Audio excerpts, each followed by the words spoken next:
Um dos primeiros relatos sobre Jesus de Nazaré, a sua vida, morte e ressurreição, foi escrito por um homem chamado Lucas. Nós conhecemos esse relato como o Evangelho de Lucas. Mas Lucas continuou a história em um segundo volume, Chamado Livro de Atos. Esse livro gira em torno do que Jesus continuou fazendo após a sua ressurreição. Atos começa com os discípulos reunidos com Jesus, que acabara de voltar à vida.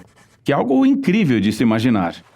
E durante semanas, o Jesus ressurreto continuou ensinando a eles sobre o seu reino de cabeça para baixo, a nova criação que ele iniciou através da sua morte e ressurreição. Isso é algo emocionante, e os discípulos estavam prontos para divulgar este reino para o mundo. No entanto, Jesus manda que eles aguardem e permaneçam em Jerusalém até receberem um novo tipo de poder, e assim possam ser fiéis testemunhas de Jesus e seu reino. Então ele diz que sua missão vai começar em Jerusalém, depois seguirá para a Judéia e Samaria, e de lá para as nações. Isso é como um roteiro para o livro inteiro de Atos. Em seguida, os discípulos viram Jesus entronado como rei de toda a criação. Então os discípulos aguardam, se perguntando quando esse poder virá. Chega a época do Pentecostes. O Pentecostes é uma festa israelita antiga que ocorre no início do verão, e milhares de judeus peregrinos voltavam para Jerusalém vindos de todas as partes do mundo.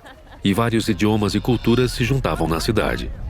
Os discípulos estão reunidos em uma casa que, de repente, é preenchida por um poderoso vendaval e fogo. O fogo se reparte em línguas de fogo que pairam sobre a cabeça das pessoas. Mas o que é tudo isso? Lucas está tocando num tema repetido do Antigo Testamento. Quando Deus se manifestou de forma parecida no Monte Sinai, ele fez uma aliança com Israel e lhe deu os 10 mandamentos. Mais tarde, quando a glória de Deus se manifestou na forma de uma coluna de fogo, ela preencheu o tabernáculo quando Deus veio habitar entre eles. Mas era somente uma coluna de fogo, não muitas. Isso mesmo, Lucas está apontando um fato importante aqui. Essa é a presença pessoal de Deus no templo, o Espírito de Deus que foi predito pelos profetas de Israel. E agora iria habitar no novo templo do corpo de Jesus, ou seja, no seu povo. Eles se tornaram pequenos templos móveis, onde agora Deus iria habitar. E eles começaram a contar histórias sobre Jesus em idiomas que não conheciam antes. Mesmo assim, os visitantes conseguem entendê-los. O que estava acontecendo? Bem, Pedro se levanta e explica que esse é o cumprimento da esperança de Israel com base nas Escrituras. O plano de Deus sempre foi usar a família unificada de Abraão para trazer paz e justiça ao mundo. Mas as tribos de Israel haviam se espalhado por causa do exílio. Agora, aqui no Pentecostes, representantes de todas as tribos se reúnem e são apresentados ao seu Messias, o Jesus crucificado e ressuscitado, para que agora possam se tornar o povo restaurado de Israel. E milhares deles começam a seguir o caminho de Jesus. O que nos leva ao relato de Lucas sobre os 2 templos. Há o templo que Herodes construiu em Jerusalém, onde os discípulos de Jesus vão adorar como os demais israelitas. Mas agora também há o templo de Jesus, que consiste em pessoas. Esse templo está se reunindo em lares por toda Jerusalém. E essas pessoas estavam vivendo as suas vidas de uma maneira radicalmente nova. Certo, pense nisso. Muitos desses peregrinos nem são de Jerusalém. Eles formaram essas novas famílias, onde todos dependiam uns dos outros. Sim, as pessoas estavam vendendo as suas coisas e cuidando dos pobres que viviam entre elas. Elas tomavam as refeições juntas. Elas faziam suas orações diárias juntas. Elas estavam aprendendo com os apóstolos o que significava viver como se Jesus fosse o verdadeiro rei do mundo. E deve ter sido emocionante. Mas nem tudo é diversão e brincadeira. Ser templo de Deus é coisa séria, assim como no Antigo Testamento. Talvez você conheça essa história estranha no livro de Levítico sobre 2 sacerdotes que desrespeitam a Deus no templo e morrem repentinamente. Bem, Lucas inclui aqui uma história semelhante de 2 discípulos que desonram o Espírito de Deus neste novo templo, e eles têm um destino parecido. Portanto, há corrupção na comunidade, mas o maior problema está vindo de fora. Sim, do outro templo. Os seus líderes se sentem ameaçados por esse novo movimento messiânico e por isso prendem os apóstolos.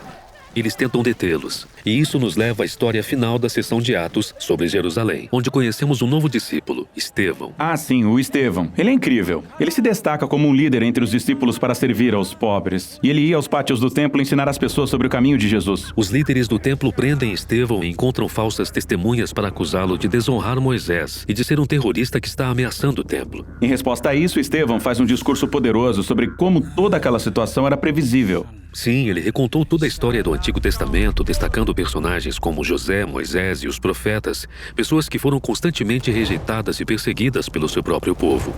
Israel tem resistido aos representantes de Deus há séculos, portanto, rejeitam a Jesus e agora aos seus seguidores, que é uma rejeição ao próprio Deus. Eles ficam furiosos e começam a executar Estevão, lhe atirando pedras e o destruindo até a morte. E ao morrer, ele se entrega ao caminho de Jesus, sofrendo por causa dos pecados dos outros.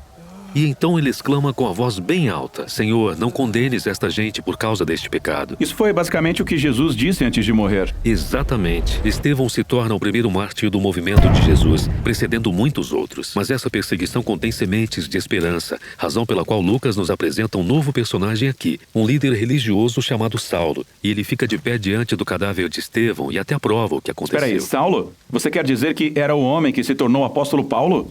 Sim, Lucas está mostrando como até esse trágico assassinato não pode parar o reino de Jesus. E assim muitos discípulos perseguidos se espalham ao sair de Jerusalém, e exatamente como Jesus disse, eles se dirigem para a Judéia e Samaria. A história sobre o que acontece lá é relatada na seção seguinte de Atos.